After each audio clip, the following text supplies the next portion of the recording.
Last month, the Flagrant podcast experienced their lowest viewership numbers in almost 2.5 years, averaging only 7.7 million views over the last 9 months, compared to more than 14 million the previous 9. They've somehow managed to lose 45% of their audience in under a year. This wasn't just a temporary spike in viewership either. They went 14 straight months without dipping beneath the 10 million view mark, but have yet to even come close to that and going on 10 months now. And I thought YMH Studios was doing bad. But hey, they only lost a third of their viewers in the last year, so I guess they're actually killing it.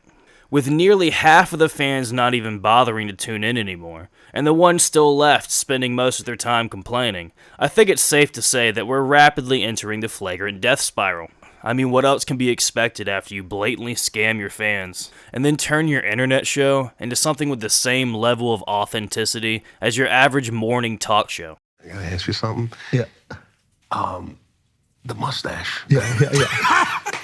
It's not even a question, it's just a statement. Where are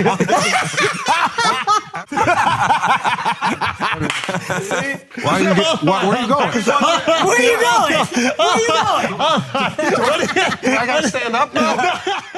While the fake laughter is annoying, the worst part about it is just how patronizing it is. For them to actually believe that pretending to laugh at jokes that they don't think are funny will somehow improve the quality of the show only makes sense if they really think that we're dumb enough to buy it. They legitimately believe that we can't see through the overly performative nature of it, and that it really does add to the flow of the program. It's like they don't even understand their medium's appeal to begin with.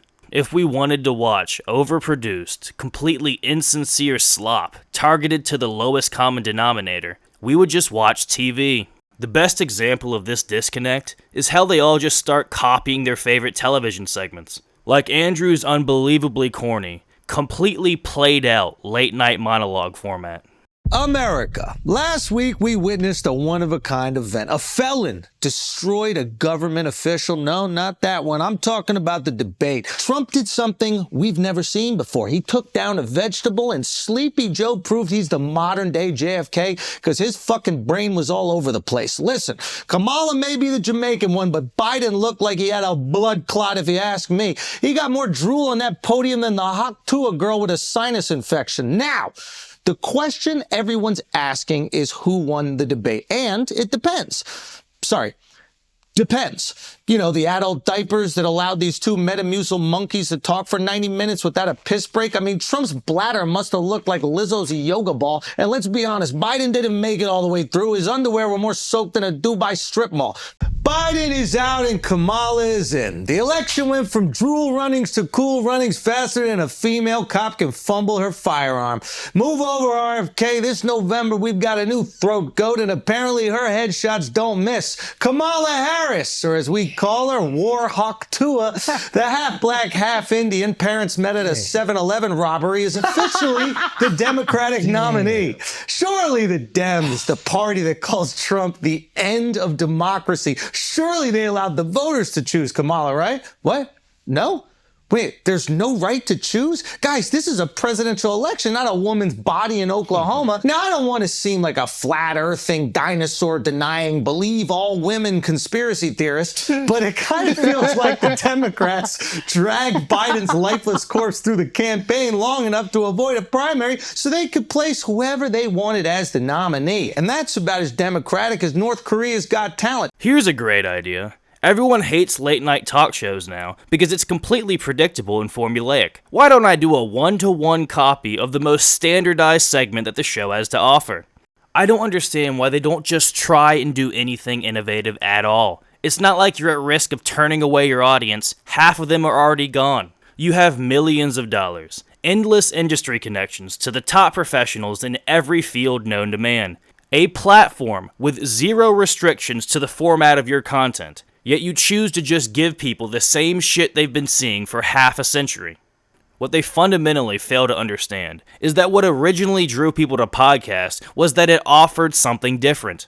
The structureless format and unrestricted subject matter made it distinct from nearly every form of media to come before it. The contrived environment of traditional media was unwatchable in comparison. It felt like they were treating you like children, from comedy programs all the way to the news. Podcasts were at one point somewhere you could actually go to get away from the extremely phony nonsense they were giving you in mainstream media. But as the new media gained ascendancy, they slowly started exhibiting the exact same negative traits as the old institution, all of which stems from looking down at your audience. Whether it's faking enthusiasm or settling for obsolete formats, they wouldn't put forth this little effort if they thought more of the people who watched their content.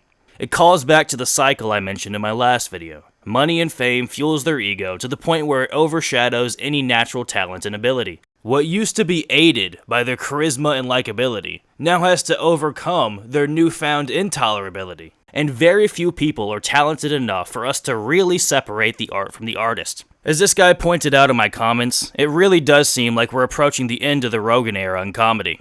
Whether or not this will coincide with a dramatic decrease in popularity, like we saw after the comedy boom in the 1980s, is yet to be seen. Because there was a big boom in the 80s. I came along, like, I caught the crest. I was there when I started out, people were like, wow, you should have started out in 84. 84 was amazing. I started in 88, and it was just like, right, in Boston in particular, it was a pretty magical time. It was a magical time. It was also... You know, to me, you have a lot of people now that rush to the middle and then stay there for 20 years. The oversaturation of the art form led to the closing down of a vast number of comedy clubs and significantly less opportunities for up-and-coming comedians, which in turn got rid of all the people drawn there just for money and fame and gave birth to one of the best periods in comedy history, the seller/tough crowd era.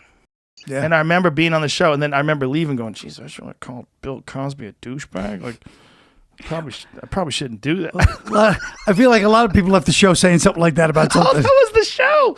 That show would not be possible today. No. I mean, it really was like a podcast in a lot of ways. Yeah. You know? Yeah. It really was. It was, yeah. It was a fucking great show, though. Thanks. Yeah. It was a great show. Thanks. It really was. And you were the perfect host for it, too, because you were loose enough and light enough with everything that you can kind of keep the glue together. Yeah. I mean, I took as much abuse as anybody on that. Oh, yeah. But it was a rare moment where, like, in Perfect Name, too. Tough Crowd was a perfect name for it.